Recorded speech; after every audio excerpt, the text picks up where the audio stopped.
এই দুজনের শরীরের শুধু আঙুলের ডগা দুটো একসাথে যুক্ত ছিল। ডাক্তার পরীক্ষা করে জানালেন একটি ছোট অপারেশনের মাধ্যমেই তাদের আলাদা করা সম্ভব। এই কথা শুনে তারা খুবই স্বস্তি পেল। তাই অপারেশনের আগের রাতটি তারা আনন্দে কাটালো। অবশেষে অপারেশনের দিন চলে এলো। ডাক্তার অপারেশন শুরু করলেন এবং কিছু সময়ের মধ্যেই শেষও করলেন। অপারেশনের পর একজন ভাই অজ্ঞান অবস্থা থেকে জেগে উঠে দেখে তার পাশে আরেকজন ভাই নেই। সে খুব খুশি হয়ে যায়, ভেবে নেয় অপারেশন সফল হয়েছে। কিন্তু যখন সে কম্বল সরিয়ে দেখে, চোখের সামনে যা দেখে তা তাকে ভয় পাইয়ে দেয়। এটাই ছিল ডাক্তারদের কথিত আলাদা করার অপারেশন।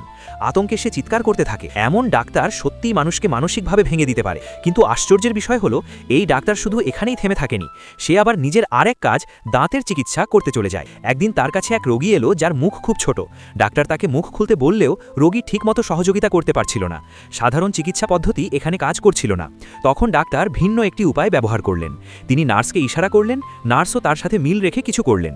মুহূর্তের মধ্যে এমন একটি দৃশ্য তৈরি হলো যা দেখে রোগী নিজেই সহজে মুখ খুলে ফেলল।